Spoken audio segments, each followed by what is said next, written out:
aren't necessarily nerdy themselves. With you today is your Nerdy Tutor, myself, George, and with me here today, future pro wrestling women's heavyweight champion of the world, my mom. Woo! Now, next week we're going to go see Raw. Yes. Raw and WWE is coming here, but today's topic is not about that.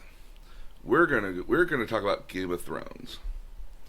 Now, meant to talk about Game of Thrones here back in May when it was just ending.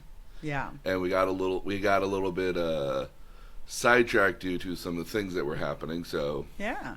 but hey, it's never too late to get started on it here. Now that everything's over, we can finally kind of talk about it. And if you really wanted to binge it here, you're welcome to it.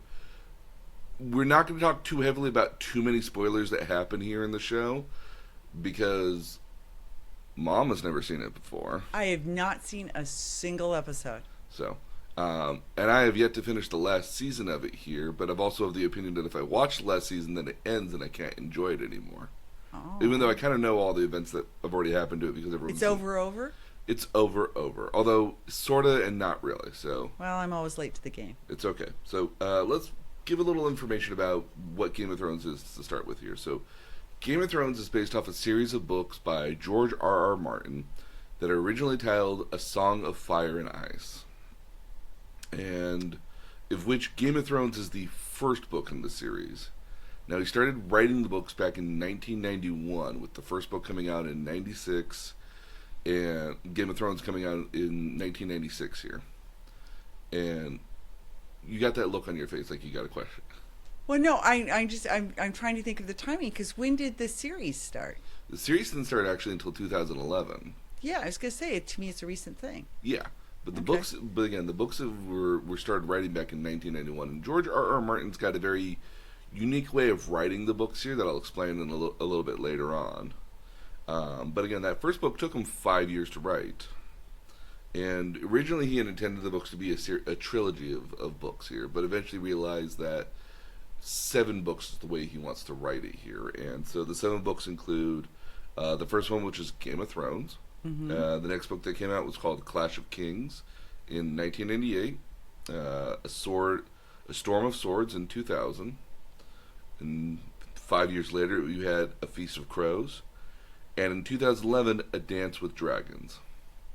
We're currently waiting the 6th book here, which is supposed to be The Winds of Winter, and then the final book here that will eventually come out, I'm assuming sometime in 2030, based on how long it takes for him to write it. Dream of Spring. Okay, so when people didn't know how Game of Thrones ends, and some people were satisfied and dissatisfied, I've seen the whole broad spectrum of it.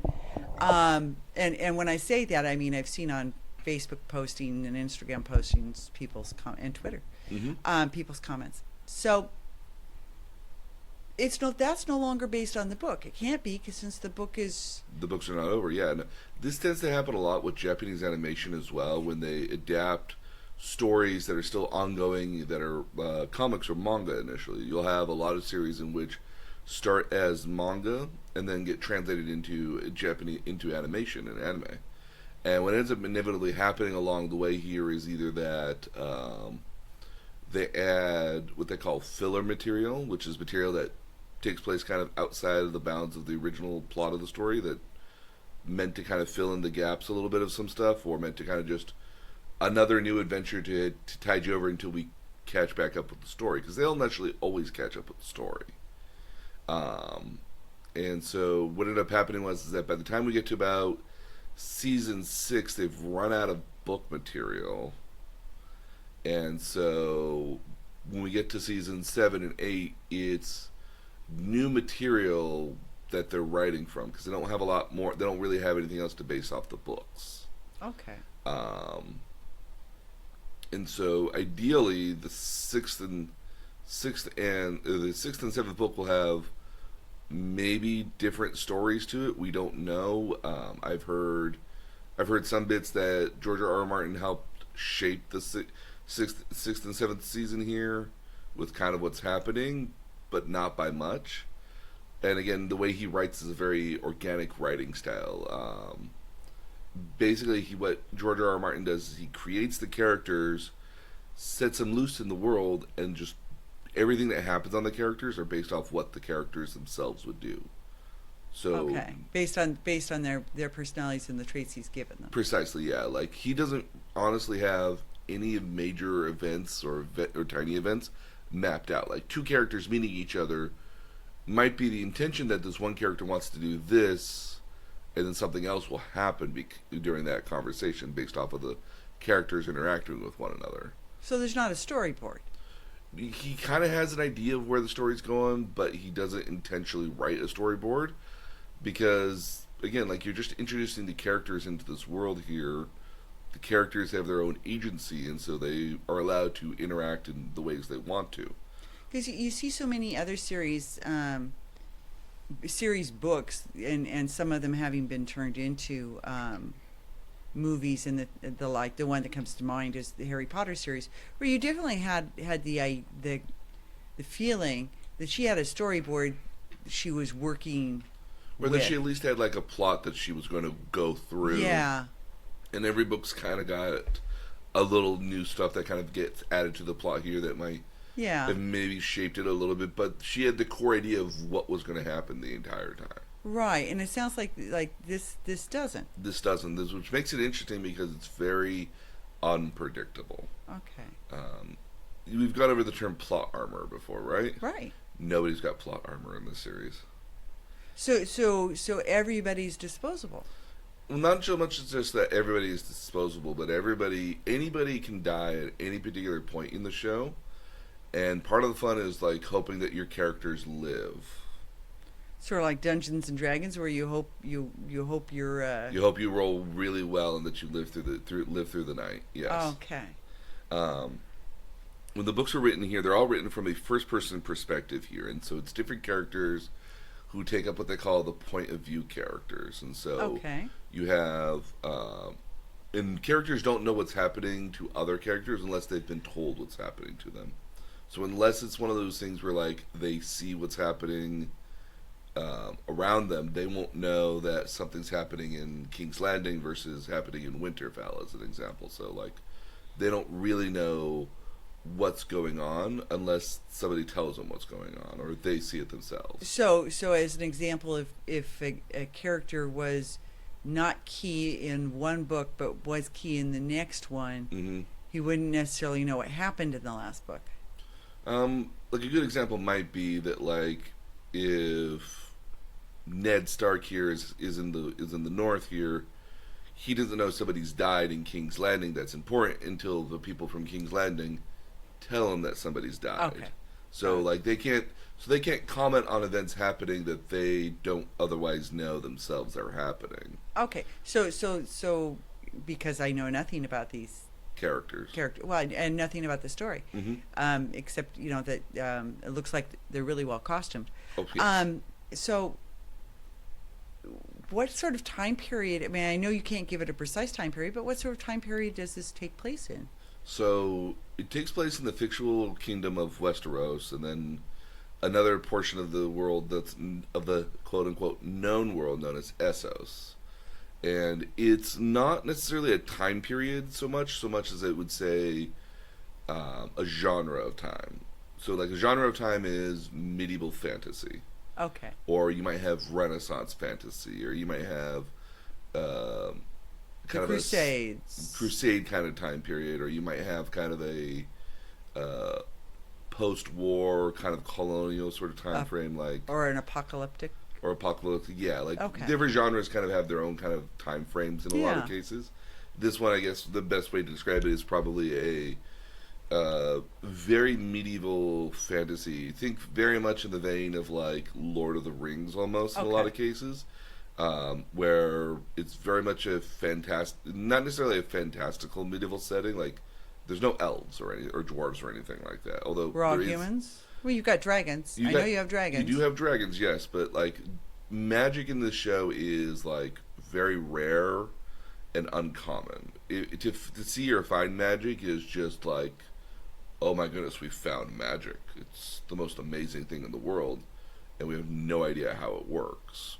because there's very, very, very few magical elements in the show, and that which is magical is rare, very dark kind of magic. I guess is kind of the best way to put it.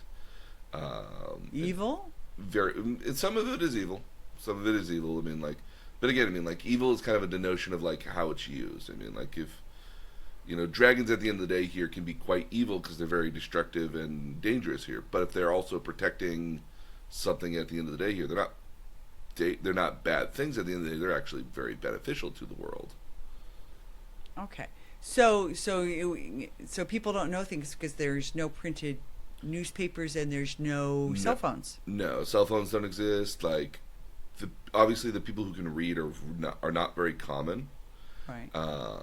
What you do have in the world is you have something called a Meister or a Meister. Okay. What they are older men who have trained and studied in various degrees, essentially, like writing, arithmetic, some sort of different stuff here. Okay. They wear basically these chains with locks around them, and each lock kind of denotes what their skill sets are. Like somebody who's really good with like economics, reading, masonry, blacksmithing, occult sort of knowledge in some cases, or understanding of like ravens and stuff like that. Each one, they're basically like neutral individuals that just kind of live in each kind of these different major castles or kingdoms around Westeros. And okay. they're basically like, if you didn't know how to read, this is the guy you have that teaches you what this raven said. Like, so they send a lot of like ravens and birds out that like transmit news. They transmit news how? Not like a carrier pigeon. Very much like a carrier pigeon. Oh. So like okay. little itty bitty scrolls you tie to their foot. Tie to their foot, and they fly out to X, Y, and Z location, and they come back and you read the note here. But if you're a lord, but if you're just a person in the castle here, like you're a vassal of a kingdom here, you just read those little. You get it, and you're like, no idea what this says, Meister. What does this say? And they'll read it for you. Okay. So they're very much neutral people in the world. Like in a lot of cases, it's actually kind of frowned upon for them to be take a position at all. Like they don't take positions in like politics or anything like that. They're very much neutral individuals. Okay. But no, yeah, again, like it's very, very medieval. So very much a fantasy, since neutral individuals no longer exist. Not usually, no. Yeah. But yeah, very, very fantastic. Very, very medieval series. Not Okay. very, very much in a like as realistic as you can find fantasy. Okay. Medieval period. So, so when we get to the actual show here of Game of Thrones, they originally actually started preparing to do it here in 2007. Not the publicist here, but the agent for George R.R. Martin basically went to a guy from HBO here and said, "Hey, would you be interested in translating this into a movie, or would you be interested in this property here?" The guy basically read the entire first book in about 36 hours. It was like, yes, this would be a great TV series. And they actually even get started on it till about 2009 because of the 2007-2008 writer's strike. Yeah. And so they initially shot an early pilot in 2009, and HBO actually originally didn't like it. Oh. So they had to recast. They recast and reshot about 90% of all the material in it. And when they did another one here in 2010, it was basically like, how about this now? And they were like, yes. Okay. And so the series debuted here in April of 2011, which again, when you think about it, is like 8 years ago. It's a very long running show, and just finally wrapped up here last month, essentially in 2019 of May. Now, how many episodes per season? Now, each season is initially the first 6 seasons were each about 10 episodes each. Okay. The 7th season was It was, I believe, 7 episodes. And the final 8th season was only 6 episodes. Okay. But majority of the rest of the show seasons were 10 episodes each. So not what used to be the standard, which was 26, which I think is now 20. Yeah, it used to be like 26, and in some cases 18. But keep in mind, every episode is about an hour long as well. Okay. So, if you want to be hyper technical, you could almost say it's like 22 episodes. And when I say like an hour long, I don't mean including commercials, so it's like a 40 minutes or anything. No, it's basically like 50. It's basically like 58 to 101 minute long sort of episodes. Okay. So, um, ah, so let's talk about some of the characters essentially. Okay. Basically, you can describe the show as taking place in three different kind of areas. You have the Northerners, which are kind of up in what you might call Winterfell, which is the kingdom that they reside in. And also you have the Wall, which is this giant ice wall that divides the nice southern portion of the country versus the nice northern, which is the very harsh, wintry portion of the north part of the country of Westeros. And everything that kind of happens beyond the Wall is supposed to be like dark and evil, and so there's people that live on the Wall, which are called the Night's Watch, which are intended to keep out the things that are trying to get through the Wall. The first literal episode shows like these horrific events that are happening on the other side of the Wall, and so like this threat of what's coming from the other side of the Wall is consistent and constant throughout the entire show, but can be very much ancillary to kind of the rest of the political kind of stuff happening, if that makes any sense. Okay. But people you might have, the people in Winterfell here are led by what they call the Warden of the North, which is the current like kind of like lord of that particular area here. In this case, it's House Stark. Now you're going to hear the word houses a lot. There are a lot of houses in this show. That each house kind of like holds ownership of a particular area, as it were, or different kind of key points within the world. But also, like, you might have minor houses that are just vassals of a certain lord of an area that eventually become much more important later on. But they're like counties or like. Well, again, think of a house as kind of like House Trump, and you got the Obamas. They're just collections of people. Okay. These are different collections of people, and then you might have people who are not born into the house, but are vassals or members of the house. They're lesser houses, but they're members of the greater house. Have sort of appended themselves to it. Yeah. So, okay. or they are like vassals, I guess maybe is a better way to put it.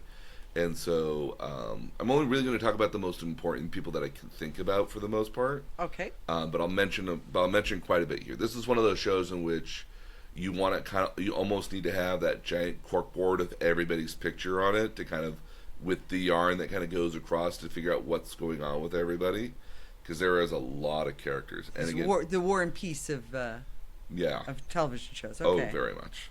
So you have basically what is House Stark. Now, House Stark is the guy. You'll hear the phrase a lot in this show called "Winter is Coming." In the show here, the seasons don't interact the same way. So, like, summer might take literally a decade before it turns into fall, which might take another, like, 6-7 years before winter being, like, years as well. So the House Stark's phrase at the end of the day is always that winter is coming, both symbolically and in some cases metaphysically. Okay, now is he associated with winter? I mean, is that? Well, their area is very much like covered in like a perpetual kind of like there's snow, but then it's melting, so it's nice kind of sort of thing. Like it's a sort of permafrost. A little, yeah. Like there's kind of always like a bit of snow. Like think of it kind of like Nevada in like November. Okay. There's still quite a bit of greenery and foresty kind of area. It's still very nice and everything, but like you go a little bit more north and there's clearly just ice and snow everywhere. Like it recently fell snow. Okay. And then the more north you get, obviously you get to this giant ice wall. Okay. So in House Stark, you've got Eddard Stark, also known as Ned Stark. This is Sean Bean, and he is the Lord of Winterfell. He's the Warden of the North, as he's called. Okay. And then you have his wife, Catelyn Stark, and you've got his long collection of kids. So he's got 5 different kids here. Now, his eldest legitimate son is known as Robb Stark. So they have very anglicized names. Yes. They don't have sort of far out fantasy names. No. So you have Robb Stark, you have Sansa Stark, you have Arya Stark, you have Bran Stark, Rickon Stark. You have a person named Jon Snow. Now, Jon Snow is somewhat unique because he is a bastard. Okay, born on the wrong side of the blanket. Well, and this is probably so. To kind of get back to the plot here, which I probably should have explained a little bit better here. Before the series of events in the show here, and mind you, like Robb Stark and Jon Snow are probably about 16, 17 years old, maybe, if by the time the show starts, 16, 17, maybe 18 years old. Like, they're young adults. Okay.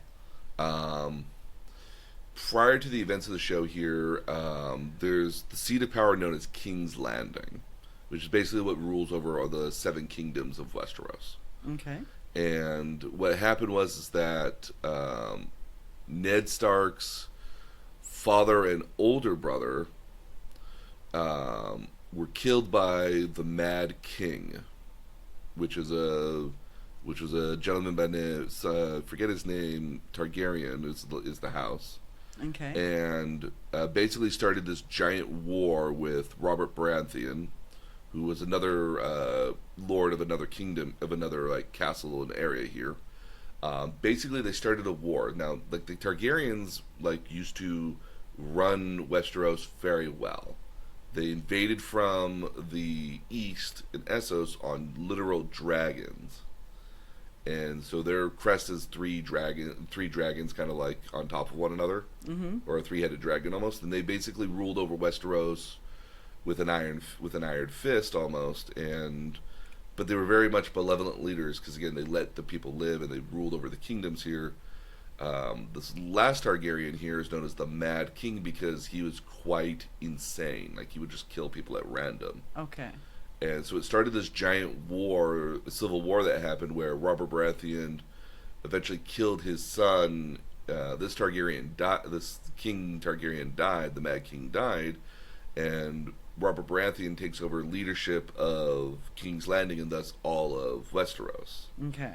And then they settle back into a kind of a series of peace for the next about, again, 15, 20 years, give or take. But you have little kind of like skirmishes that kind of happen here and there. Jon Snow is actually, when Ned Stark went away to go fight, when he came back to Winterfell after all the war and all the fighting was done, he came back with Jon Snow. And it's presumed that he had an affair, or he had an affair with a mistress who gave birth to Jon Snow, and he brought Jon Snow back with him as his... So Jon Snow's a young boy. Jon Snow is also like 16, 17 years Oh, old. okay, I got it. He's the same... Robb Stark's brother, yeah. It's technically his older brother, but not the legitimate older brother. Okay. So, like, he's a bastard. Okay. And usually if you're a bastard here, you don't get to keep the same name as your house that you're born from. So, like, he can never be Jon Stark. Not unlike being Henry VIII's bastard. Yeah. So a lot of time you get names. You get a last name here that's very like you might get like Todd Snow, or you might get like Aaron Leaf or something like that. You get a very general, very kind of traditional last name, but it also denotes that yes, you are a bastard. Yeah.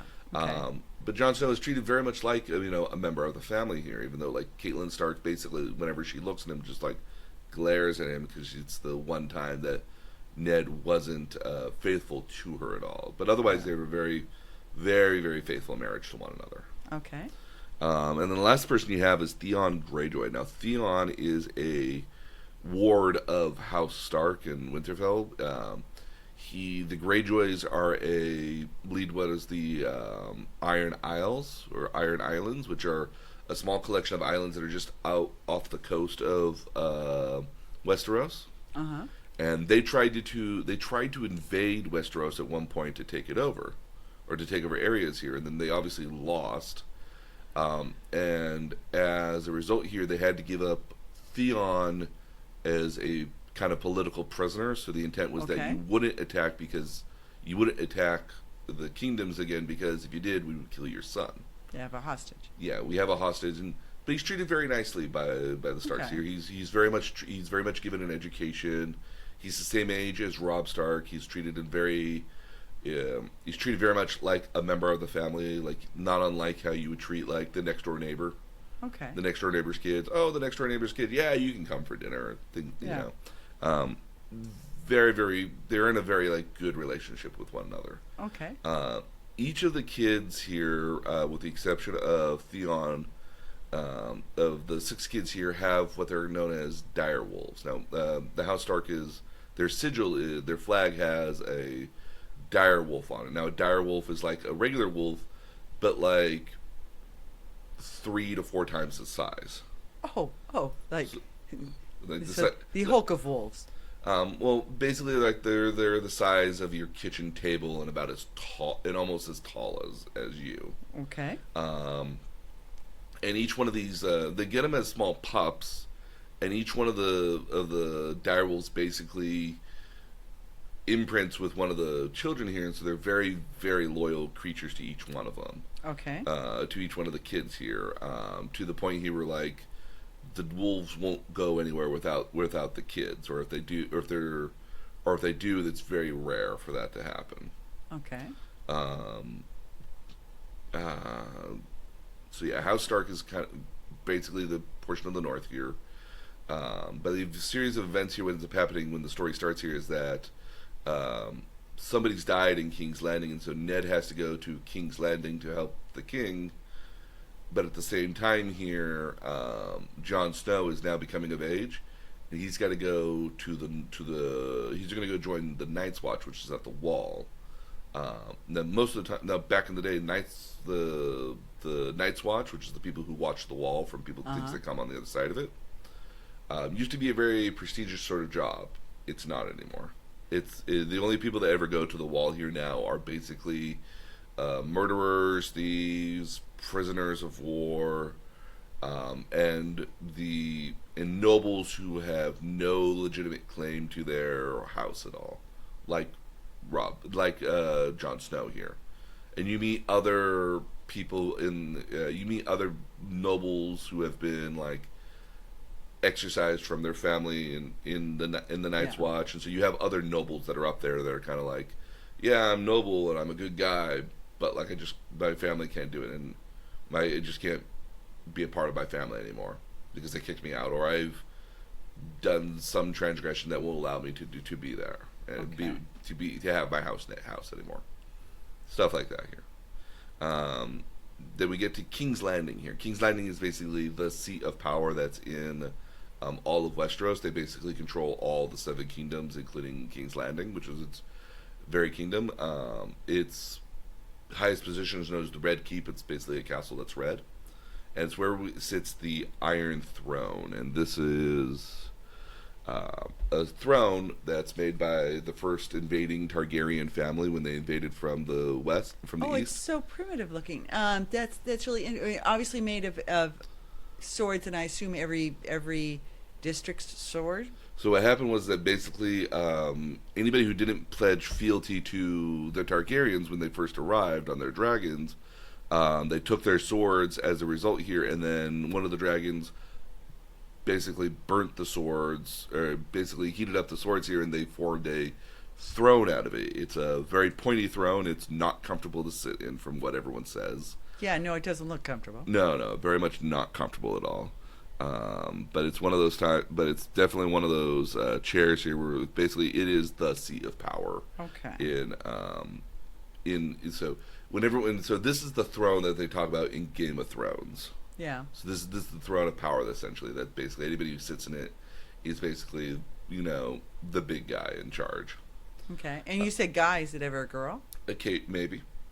Okay. Wink, Just wink, nudge, asking. nudge. Okay.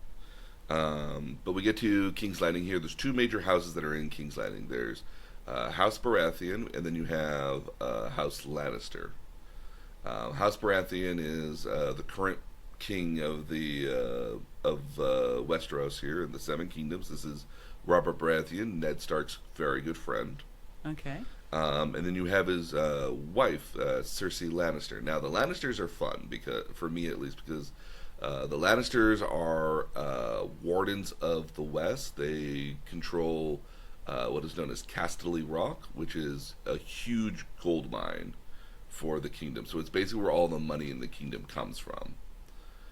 They also have quite a bit of an army, and they basically are the region's kind of protectors on a certain level. They're like they're one of the most important families in the kingdom here. They have a lion as their sigil, as their crest. House Baratheon has a stag. Okay.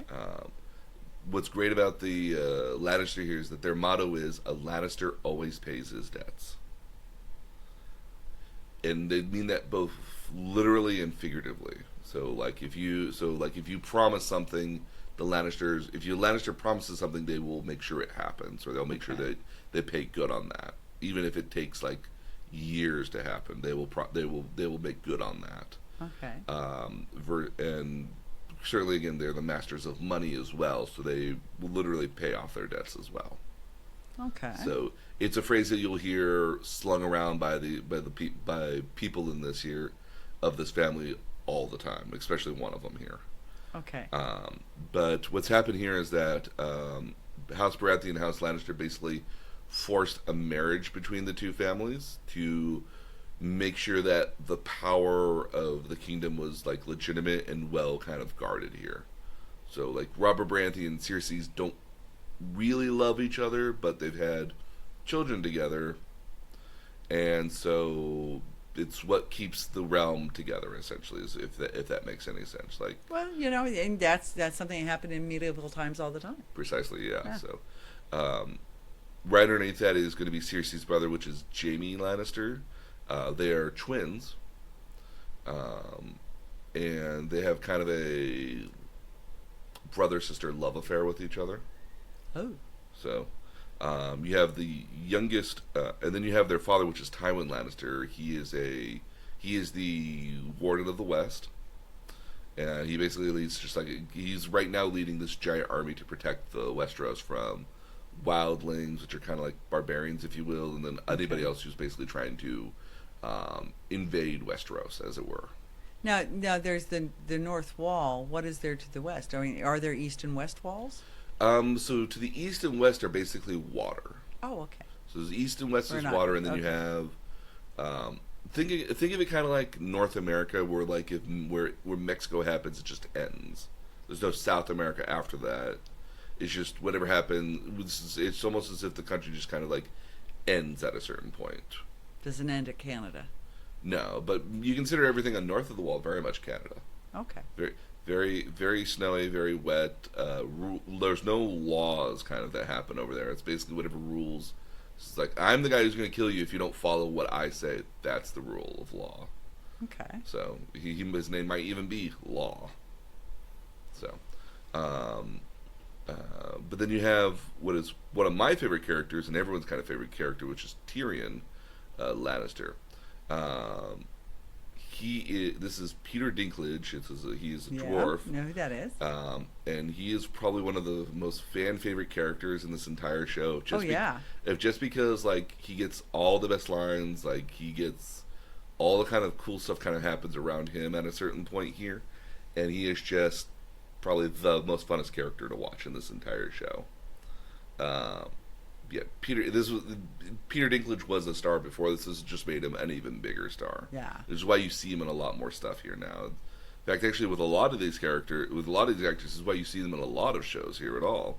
Is only just because they got big off of this show. Yeah.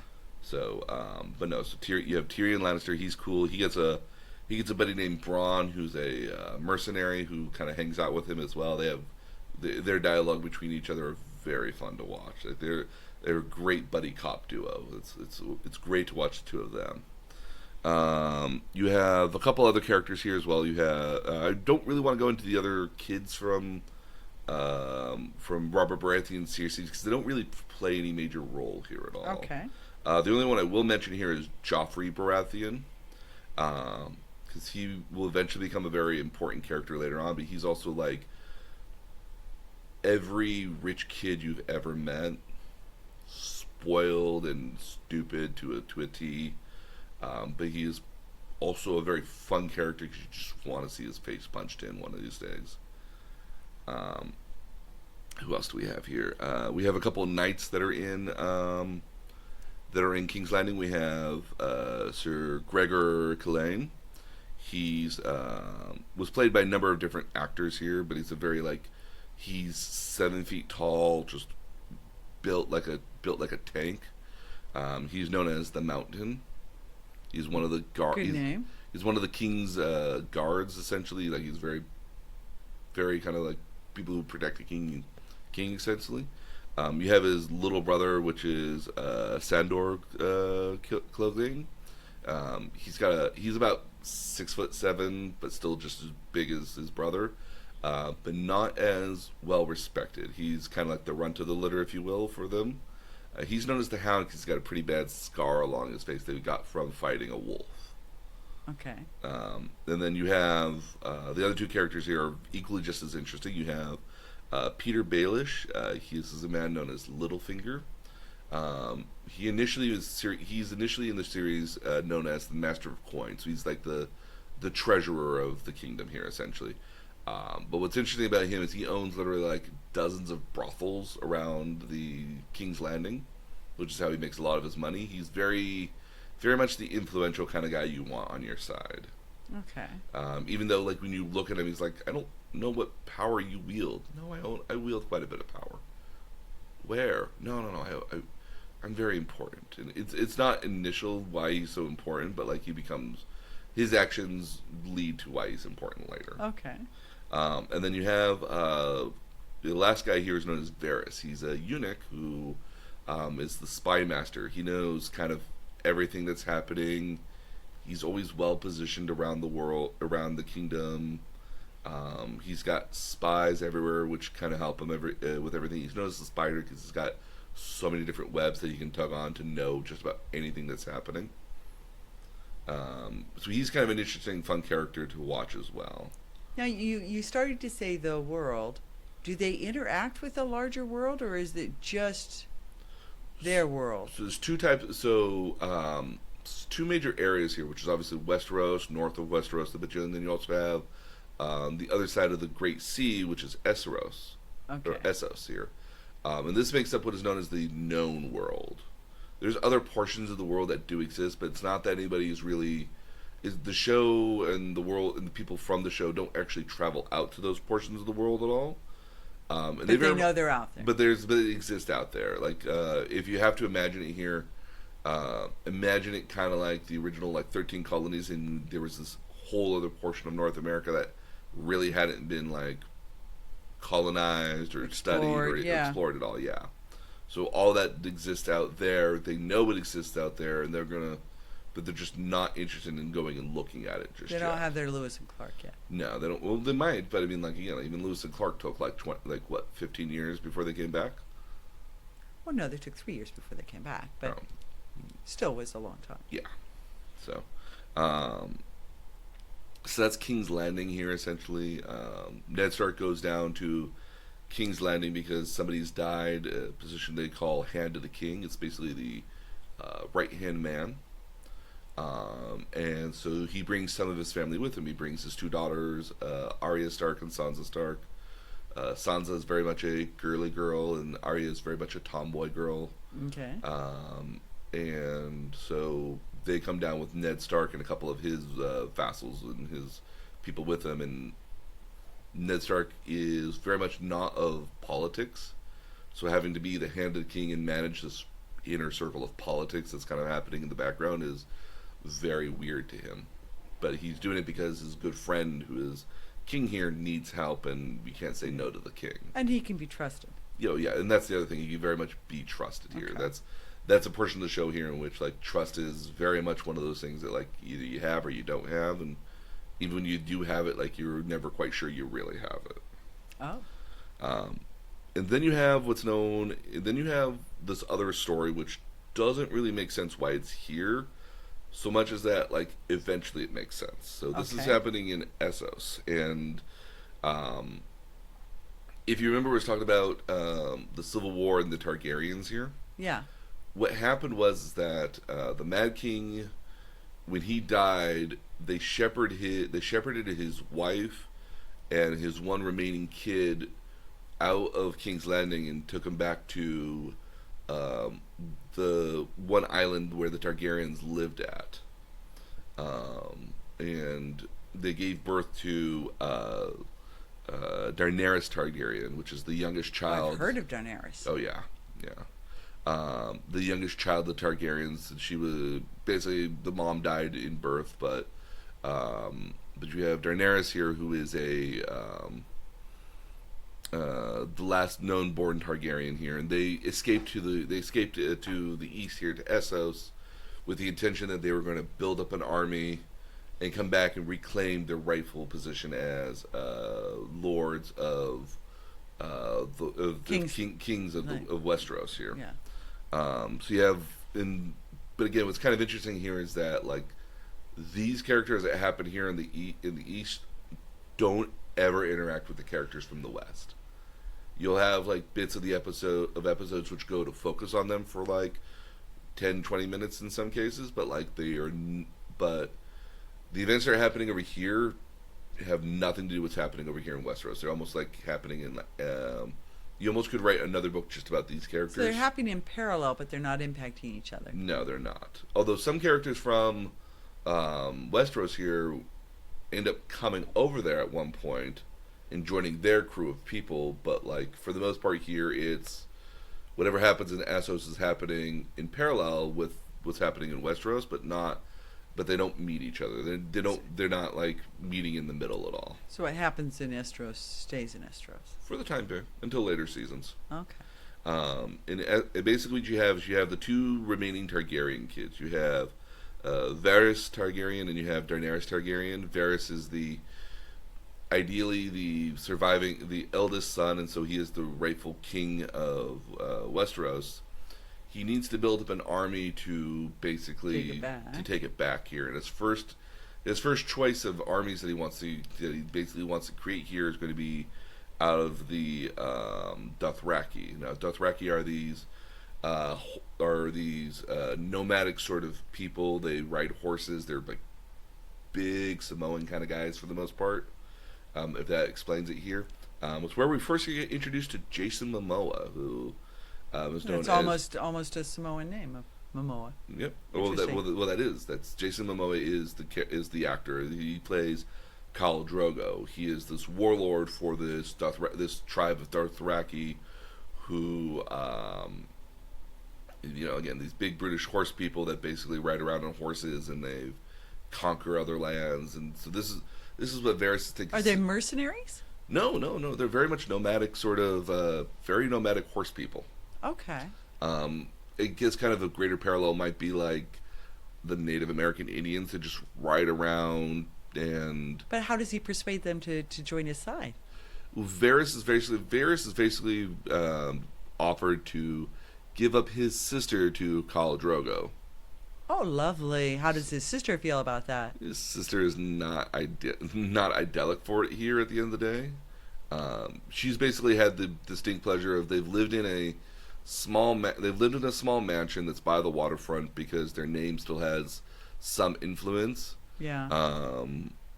There are people who are still very loyal to House Targaryen that's keeping him safe for the most part. Okay. But she doesn't like the idea of being married to Khal Drogo at the end of the day, if only just because obviously it's this barbarian nomadic guy.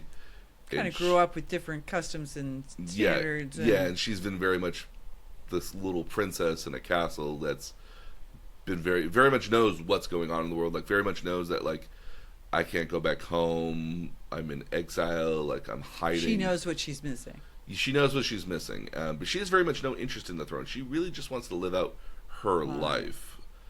She has no. She would very much like to go home, but she doesn't actually know what home looks like at all. She was Yeah. never born in King's Landing. She wasn't. She never saw it, so she really has no knowledge of it. As were Varys. Varys here very much knew what he was missing. Like, he left when he was like 3 years old, Okay. but he very much knows what it's like to be a Targaryen and to have like this prestige and everything, even if he only knew it for a little bit here. And he's very, very intent on getting back to Westeros. Um, and so Daenerys ends up becoming married to Khal Drogo. It's where she gets the name Khaleesi, which is kind of like the I've heard about Khaleesi. Khaleesi. That's the name for. I guess the best way to describe Khaleesi here is kind of like the wife of Khal Drogo here, which is a Dothraki warlord. Kind of his wife at the end of the day, or her Dothraki name. When she's around the Dothraki, which she eventually learns their language, to speak in a different language. She's very much revered by all of the Dothraki because of who she is. Okay. She's the warlord's wife. Okay. And so they all address her as Khaleesi, even though like her real name is Daenerys. Okay. Uh, That's actually a good explanation. Okay. she gets a lot of nicknames here. She's the daughter. I believe she's also known as the. She's Daenerys Stormborn because she was born on Storm Islands, I guess it was. Those are Okay. the islands in which the Targaryens lived at. She's also known as the Mother of Dragons, but that for a much I've heard that. Yeah. for a much later she gets. Daenerys is a big player in this world, Okay. even though she doesn't necessarily want to be one. Okay. Following them along is a guy named Jorah Mormont. Mm-hmm. He's basically a knight from Westeros that's loyal to the Targaryens, but he's in exile Okay. for events that basically for debts that he could not pay. He basically got a wife and spent a lot of money trying to keep his wife happy for the lavish lifestyle that she originally had. And as a result, here he couldn't pay his debts at all and was forced to go. Because he couldn't pay his debts, they basically took his kingdom and his all of his stuff, and basically said, "Well, you're going to have to go to the north. You have to go to the Wall, and join the Night's Watch here because you're no good. You, Basically exiled. Okay. yeah, you're being exiled here at this point." And he was like, "No," and left. Leaving the Wall is a big deal. Like leaving the Wall is punishable by death. Okay. So he It's like is, going AWOL in the very military. much, yeah. Okay. So he went to the west here, to the east here, and pledged loyalty to the House Targaryen, and basically was kind of been like, and also an older brother to the Targaryen kids. Yeah. And I don't know if the best way to describe it. I think he's in love with Daenerys here. Well, what happened to his wife? Well, his wife left him. Oh, because he couldn't buy her the things to make her happy. Well, again, when he was supposed to be sent to the north here, to the Wall. Basically, they annulled the marriage here, and they got divorced, and so she could go find another person to go Make miserable. to Okay. make miserable here, and he was basically going to the north, and so like his wife, I don't even know what happens to his wife. His wife just splits. Okay. So she disappears out of the storyline. Yes, Okay. she has almost no part in it except as an ancillary sort of thing. Okay. Fair enough. And so yes, those are the major kind of like three major areas of story that you watch through. There's a lot of other characters which I don't mention here just because they're not immediately important or they are not important right now. Okay. They will be later, but not right now. So, but a couple other kind of fun things about the world here is that there's a lot more about the world that they talk about in the books here. So they go into a lot more talking about previous events, battles and fights and things that happen that help kind of paint the world a little bit more. The DVDs for the Game of Thrones series have this wonderful little collection where some illustrators kind of illustrated a lot of the art for it, and they kind of move through the art and explain like all this backstory kind of stuff that's happening that everyone kind of talks about in the background. Okay. Because people talk about, yeah, you remember that one fight? Yeah, that one fight. Oof, that one fight. And then these kind of extra bits here go in and describe this one fight, or they might describe Casterly Rock a little bit better, so you understand more about what Casterly Rock is and the Lannisters. Then you might talk about Winter at the different houses, and they're all narrated by the actors of the show. So it does a great. So there's a great bit of it here. You can find it a lot of this on YouTube, which is where I found it at. That helps paint the backstory of all the kind of the stuff in the background, like who are these characters. What else is there of vested interest here? Although not initially important to later episodes, especially, but there's a special steel that's exists within the show. That's not really, you can't really make it anymore because nobody knows the techniques how to make it anymore.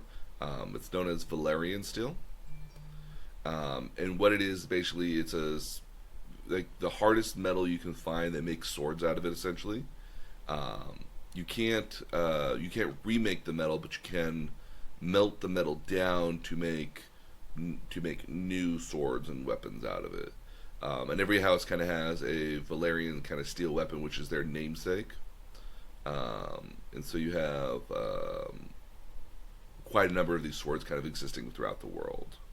And to take one of the swords from a house is very much a huge slap in the face, which eventually does happen for one set of characters. I'm trying to think if there's anything else really important to kind of mention here. What's interesting about the show was that obviously people have read the books here, so they know some of the major events that are happening. And because they know kind of some of the major events that are happening, there's a lot of reactions on YouTube that exist out there for these big events. So, because people are disappointed on how it's been handled, or oh no. So like season 1, 2, 3, there's big kind of moments that kind of happen in the show. And the show does a really good job of following the books. They do a really great job of following the books for the most part and describing the events that happen in it. So if you've read the books at this point here, which I get a lot of people by the time if season 1 ended started reading all the books. You know certain key events that are going to come up that are very important to the series here. And so what they did was they basically hid cameras in their they hid cameras in like the living room or their bedrooms or wherever they were watching it with friends and family, and basically taped the reactions of their friends watching these huge events. So unspoiled people, spoiled people who had read the books, who were aware of what was happening. We're basically watching unspoiled people's reactions. The best example I can relate to this here is watching. This is people who have watched Star Wars here before, showing it to new people and obviously recording what their reactions are to key moments in Star Wars, like Luke and Darth Vader. Like Luke basically I'm your father. Watching that reaction and just being like, whoa. Wait, what? How? And then like them looking around like, no. Can't be. It can't be. Or events in which like they're fighting and like somebody dies and it's like, no. So I really want to do that with my nieces here. I want to see what their reaction is when I show them Star Wars here and get to those points here because I think it would be very cute. Would be cute. I know. They're smart girls. But yeah, so what's great about this series here is why everyone really kind of fell in love with it here is, again, obviously anybody can die at any particular time in this show. So there is no plot armor. There's no plot armor, and again, people die fairly frequently, or events happen that very much impact one person distinctly. Like sometimes you might lose a limb, or your wife gets killed, and it very much changes everything that'll happen here. Nobody's got any. What's great about the show is that you just watch what happens. Again, there's no belief that something is going to happen because you don't know what, because there's no hints about we're leading you this direction. And sometimes they lead you in a direction and completely kill off what's happening on that side. Yeah. And then they have to go somewhere else. Yeah. So it's very unpredictable, and so that's why a lot of people, I think, really enjoy the show, because like they don't know what's really going to happen, because it doesn't feel like it's following a normal kind of story here. Like most stories have what they call a 3-act structure. So like the first act is them getting the band together to go do whatever you're going to do. Yeah. The second act is them actually completing what they were intending to do. And then the third act is, oh, now there's a new threat that's going to happen. We got to go defeat that. Yeah. So, like, if you had to relate it back to, like, Star Wars, as an example, it's the plans getting to Obi-Wan Kenobi, getting Luke and the droids, and getting Han Solo with the intent that they got to go rescue the princess.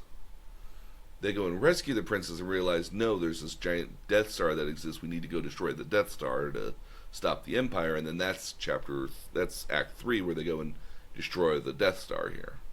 So there's usually like a good 3-act structure. You can see this in the first Avengers movie, where like you got to get the Avengers together to stop Loki. You eventually get Loki, but then he escapes, and then now you realize that Loki's actually creating a portal to create a whole entire different mess. Now you've got to go stop that.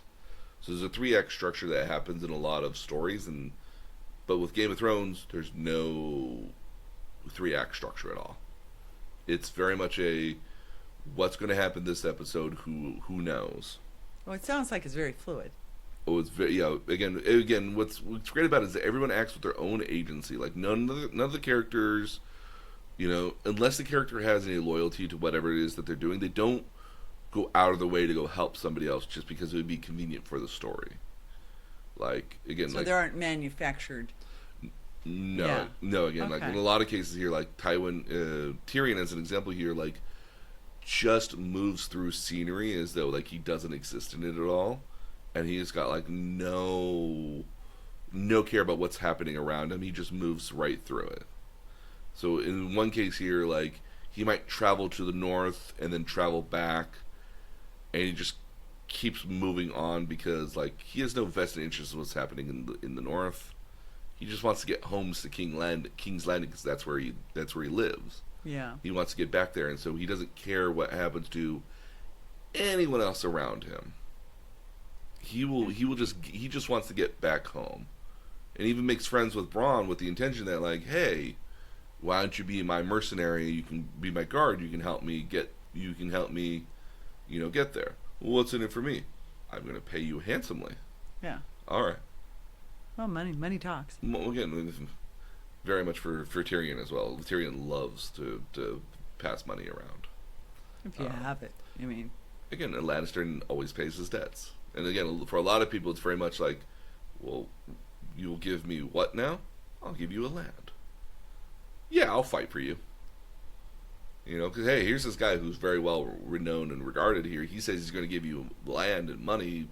He pays his debts. Why not believe him? That's their motto. Yeah. Or other characters are very much, like, no, I really hate you. I'm going to kill you. And they don't like, no, let him live because he's let him live because he's the main character. No, kill him. Okay. Like, stuff like that happens left, right, and center. Okay. And so anybody could die at any particular moment. Okay, so does the storyline move around? And I ask this because when I went to Morocco, Mm-hmm. been to Morocco twice, we actually spent the night inside at Ben Hadou, which is been the scene of any number of movies from Lawrence Arabia to Gladiator. But one of the things that it was the scene of was season 2 of Game of Thrones, and it's a very biblical looking place. Yes. Game of Thrones actually takes place everywhere from Morocco to Scotland to Greenland to New Zealand and a lot of other places here. And they do a really great job of dressing the area up here. That's one of the kind of the very interesting things about Game of Thrones is that it's setting almost a new standard for CGI and digital effects, because they're literally recreating these entire kingdoms with like nothing in the background. Like you get to certain scenes where it's just like them, where they've dressed up the entire, like they've made the set themselves, but then you have all this grassland just right behind you that should be filled with like walls and kingdoms and other stuff, or like like smoke or something like that, and they digitally put that stuff in, and it's very hard to tell what's digital and what's not digital. You almost think everything is real after a certain point, and so They traveled all throughout the entire like world almost to film a lot of this. Well, it's interesting because you see pictures that all over Ben of the dragons in this one like massive courtyard where right now there are horses, Hmm. and it's a trip. Oh no, yeah, no. Again, there's a lot of there's a lot of places here. It's one of those things where like, if somebody really wanted to, and they've done tours of different sites like this, like that. It's very popular to just kind of like travel around to do these different sites to see where like this was shot and that was shot. That's become a thing. There's a girl with the golden earring tour too. Yeah. Yeah. But yeah, again, like a lot of people can go visit here, and again, these places are beautiful places here as well. I mean, it's one Yeah. of those like amazing things we ever got to actually shoot, film on this place. But that's also one of like the really kind of great things is that like it's very much looks like a lived-in world where everything exists for a reason. Everything truly does look like it exists. Like there are people here who there are people here who literally made a living for the next like 8 years, just building prop swords and like baskets and stuff just to exist in this world because it's very period piece. We stayed in a 400-year-old hotel that was all mud brick. It had no electricity, Hmm. and you could pay extra to stay in one of the rooms that got used. Yep. It was one of the inside scenes. We had dinner actually in a room that also got Used for that. used for that. And all, but I remember you could pay extra if you wanted to stay in this one room that they'd filmed some well-known scene in, which I thought was interesting. But I totally got it because you wouldn't have to worry about any light switches or anything. The hotel had no electricity. Yeah. No. Yeah. So. It's, I mean, to that point here, actually, when you speak about all these great locations and everything, you got to remember that the early episodes for this had a budget of $68 million per episode. Jeez, that's amazing. And that's before you start considering, and again, that's after you consider that you're paying for actors, you're paying for digital effects, you're paying for locations, you're paying for Well, and props and extras. so and some of these places like going back to my trip to Morocco, there weren't a lot of hotels around it. So when they were filming, it must have been like every hotel in like a 30-mile, 40-mile radius Yep. to house all of it. Oh yeah. Because they just weren't, unless you wanted to go out into a camel camp. And I think sometimes they did. I mean, sometimes they did. Again, they would have makeshift hotels and trailers that they would basically live in for the better part of what would be maybe 2 or 3 weeks, maybe 3 or 4 weeks while they were filming. Okay. To those areas here. But no, yeah, no. Again, it's what's interesting about this is you see a lot of characters physically age throughout the entire show because like the show each season basically kind of is its own year almost kind of in real world I was going to time. ask about that because you said when it started, Hmm. these boys were 16, 17. What age are they now? They're probably in their mid-20s by the end of the show here. Okay. And there's a lot of characters which start off basically as like maybe like 10-year-old kids that basically grow up to be like 16, 17, 18-year-olds by the end Well, of the show. it's one of the things that I appreciated about the Harry Potter series again. That they got the cast young, and that you basically got to watch them grow up. Yeah, so rather than having a bunch of 16, 17-year-olds playing 9 and 10-year-olds Mm-hmm. when the movie starts, they got kids who are age appropriate, and you got to watch them, grow older with the With installments. the books, Yeah. with the books and the various movies here. Yeah. Yeah, which is it'd be very interesting if we ever get to do Harry Potter again, if only just because like, to me they always missed a lot of. You're doing the movies at the same time as the books are coming out, and so like you never really know what's going to be important or not important later on down the line. Yeah. And so like I would love for them to redo Harry Potter in like another 20 years maybe. If just to get like a new take on it maybe, but even then I'm still of the opinion here that like you don't really need to, and nothing will really change if you do. Well, and actually, I know somebody who spent a weekend binging Harry Potter and said you view it differently when you know the ending. Yeah. So. But no, yeah, there's a lot of people. There's a lot of people are not happy with the ending, but to kind of really explain the ending has to go through a lot of material, and just to get to like the plot by the time we get there would be like weeks worth of discussion of how to get got everything. So that's back to when it was playing, when the last season was playing, you were watching people on social media with really excited and exclaiming and could you believe that, and people weren't posting spoilers but they were posting reactions. Yes. Yeah.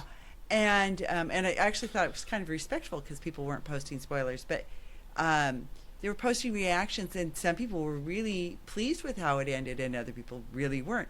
But that's what's going to happen. Mm-hmm. No, at work, I was very much of the opinion where people would start talking about Game of Thrones. It was basically like, hold on, let me leave, because I didn't want to. Because I'm, and I know the series that it happened to me. So when I was younger, when I was watching a lot of Japanese animation here, there was a second season for one of my favorite shows, which is Code Geass, and every episode ended with a cliffhanger that made you need to watch the very next episode a week later. I was very much like, ooh, 2 more days until the next episode, and you're really anxious to watch it, and that just like burnt me out on that by the time the series ended, because it was just like, God, that sucked having to do that. So now I'm very much of the opinion where like I don't like watching weekly shows anymore. Like I will wait till all of it gets released in order to just binge watch it over the course of like a weekend. So maybe it's a topic for another day, but binge watching was never a thing when I think binge watching is something that's really come about in the last like 5 years. Yes. Because you have all these streaming services, which makes it easy. You don't have to buy the whole series to do it. No, I mean, with the advent of the internet and streaming services, which really did come about because of more stable internet connections. I mean, I remember where you have speed. People have speed now. Yeah, I remember like if you wanted to watch a YouTube video, you would start the video and let it load for like 2 minutes, and then watch this 2-minute video. Yeah. Because if you were trying to watch it at the same time, it was buffering all the data in. You would never actually. You'd pause, wait 30 seconds to watch the next 10 seconds, then pause again for 30 seconds to watch the next 10 seconds. I mean, now that streaming services become more prevalent, and things like Netflix basically just, if they're going to, Netflix has done kind of an interesting thing here where like they just buy a series, wait for it to get done, especially like with Japanese animation, then release it just as the full like 26 episode or 10 episode sort of thing. So designed for binge watching. Oh, very much. Netflix, I think, is what came about with binge watching. And then when you get to more services like Hulu, and then you got Amazon Prime, and most of the major cable channels now, like HBO, Stars, Turner Classics here, like they basically will now put their shows up on their streaming services, so you could watch it week to week, or you could just binge it the entire way through if you wanted to. And that's again becoming, I think, a lot more prevalent, just because some people, like if you work on Sundays when the show originally was coming out, you may not have the chance to watch it when it was airing the first time. Yeah, but in the old days, you would have DVR, and you would have taped it. You might have taped it or DVR'd it, yeah. But there's a whole lot of setup for that. If you're not really good with using, TVs, that's why I have children. Oh yeah. I'm just saying. I remember trying to get like stuff taped on back in the day. Here was like a real. Well, you had to set a timer, and you had to You had to make sure everything was properly set up here. DVR DVR kind of simplified it a little bit because it just recorded everything for you, and then you can kind of go back and grab it if you wanted to. Right. But now again, obviously, like it's so much easier to just be like, oh, I want to go to this, and I will now watch all of it now, or I will put it on my list to watch, so I can watch it while I'm working out, or while I'm or with podcasts you're driving to work or something like that. So it's binging is very much a thing now. It was never back in the day, I think, because again, like like if you really wanted to binge watch something when you were when we were back in like the 90s and maybe even the early 2000s here, you basically had to go through the work of every single week taping it in order to then come back like weeks later and actually watch it. So you had to do the actual work to get all that done. Yeah. Yeah. And in some cases here, it might be like if you wanted to watch several series here, like you might be able to put like 6 hours onto like a recordable tape, and then you might have to re-record stuff if you wanted to watch something new. Yeah. You know, I remember lots of homemade tapes back at home. Yep, we have. For just about any movie we ever wanted to watch. Yep. Yeah. No. So it's definitely changed. It's interesting because binging has become a thing, and I just can't imagine sitting in front of my television for 10 hours watching one thing. Yeah. I mean, please don't complain to me that Endgame is too long a movie then. No. Endgame is a long movie. Well, but if you're going to binge watch something, I mean, it's shorter than something you're going to binge watch. True. I mean, like, it's long for a single sitting. Endgame is Okay, still, so if you binge watch, you could pause it and you could. well, a lot of the time when like one episode ends, you might let me get up and change the laundry out, because again, Yeah, like an hour's got it. happened, so you can go do No. something else for 5 minutes, or like 3 episodes in, you might be like, oh, let's go make dinner. So Or- that's a fair comment. That's a fair thing. You can do that with binging. I like to play World of Warcraft while I watch stuff, because I can do kind of about two things at once, and I'm more of listening for everything happening Yeah. rather than watching it intently. Because in my case here, like either I more care about the story that's happening and the characters' interactions, and if there's like fighting or something going on, I will stop the game and watch the movie instead versus paying attention to it the entire time. Maybe. Yeah. Like I'm just like background noise in the background. Yeah. Something to process in my brain. Yeah. I mean, we're very much a family of multitaskers. Yes, we are. So, your homework. Yes. So, we are going to go see Raw as War. We're going to go see Raw on Monday. Right. And so, in 10 hours is a lot of material to go through. Admittingly, I mean, like it's basically like a day's worth, an entire full Yeah. day's worth of work. I figure I have some time on Saturday. Plus I go to the gym every Yeah, day, so I so- could do part of it during that. So Get it on my phone. So I've given you the first 10 episodes of the first season of Game of Thrones. Okay. And all the characters that we talked about are kind of the somewhat important characters to that first season, as it were. Okay. Again, I didn't go into a lot of other. There's a lot of other characters that don't even start popping up until like season 2 in a lot of cases. So I haven't really mentioned them at all here at this particular point, just because they're not that important just yet. Okay. But you've got the entire first season, and if you want to, I also put the second season on there as well. But we're gonna give you about 2 weeks here to kind of Okay. watch a lot of material here, so a lot of time to watch it here. Okay. For people who are listening to us here, the best way to watch Game of Thrones here right now is on Amazon. I think you can get it for about $25 the first season here on DVD.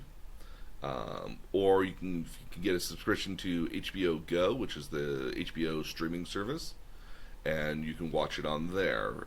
The streaming service, I believe, is about $19 a month, $19.99 a month, so about $20 a month here. I know they do give out like free trials for like a month usually to watch stuff.